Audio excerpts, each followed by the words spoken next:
Good morning readers. I, Harish Budu, warmly welcome you to my channel.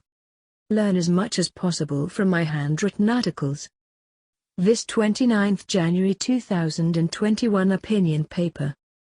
The Bar Council was a toothless bulldog and powerless against the mafia inside.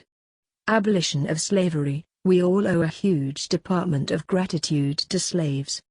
A warm welcome to this 29th of January 2021 opinion paper. Bear in mind the usual caution whilst reading.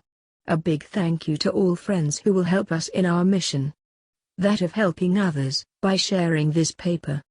That said, have a great weekend. With a good and well-planned break, the coming week will be wonderful. Take care. B. Lesson from my mother. 1. Whilst reading, you all will remember your own mothers. However, this section is intended more for our young and student friends than for our adult ones.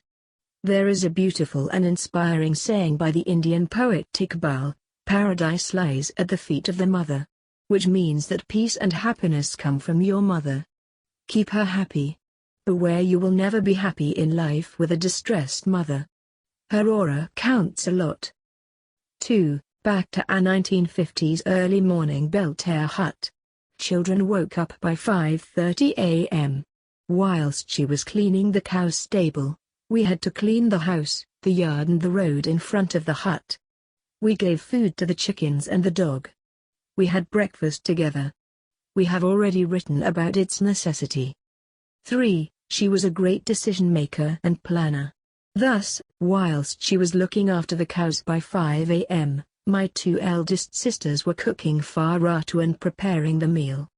She assigned various tasks to the children before leaving for work at 6 a.m.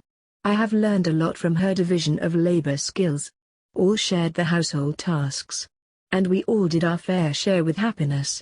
Even today, I wash my clothes, clean my room and do some kitchen work. Which all have made me a happy man.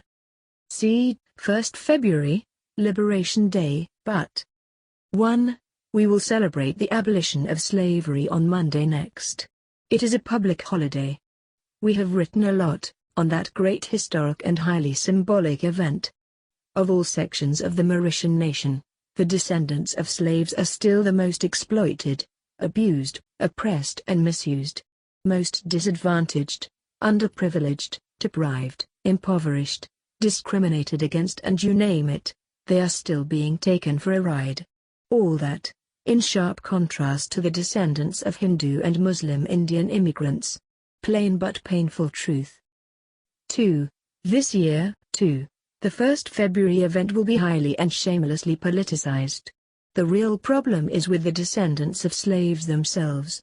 They have first allowed the Catholic Church and its ally, the private sector, to abuse them. To uproot their rich traditions. To mislead them.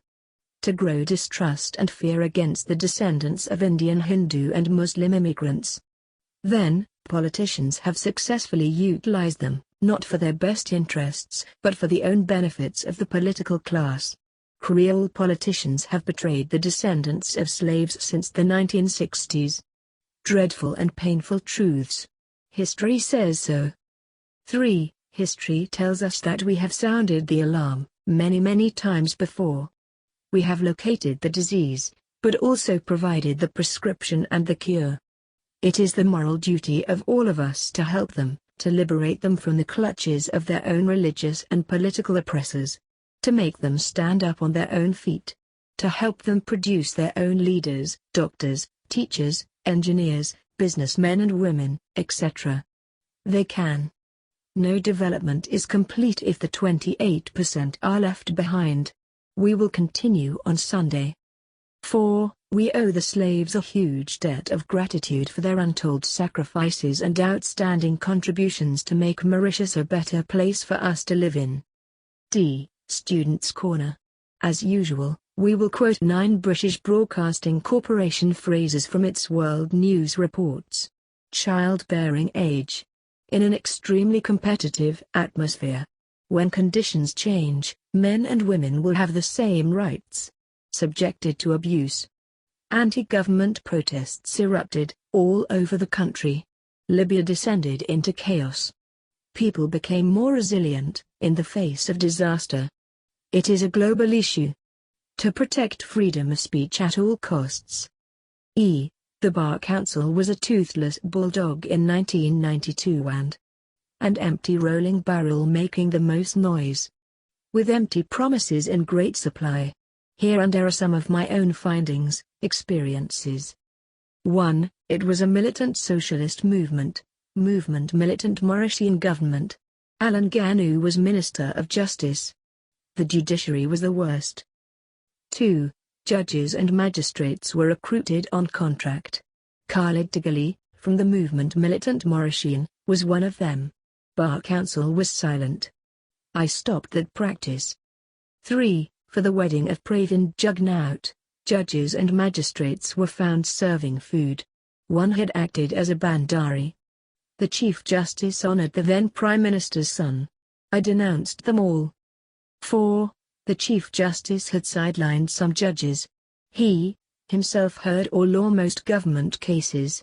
Once, he was the president judge, the plaintiff was his father, and the one who defended the latter was his own son. He sued me 10 million rupees for moral damages. I defended myself. I won the case. The Chief Justice ran away, after 1 year. Bar Council was as silent as the grave. Reduced to 5. I was thrown into prison many times. When lawyers betrayed me, I learned to defend myself. Come January 1993. 5 of us were arrested by the Curapipe police, for sticking posters. Police dropped the case. I paid 12,500 rupees to a lawyer and his attorney, to sue the police. They never did. I have all the papers. Mercenaries? 6. I had publicly stated that a powerful small group of lawyers were behind the drug and corruption industries. More shocking news on Sunday. Bar Council powerless. Keep reading, keep learning. Like and subscribe for more thrilling articles. Thank you for watching.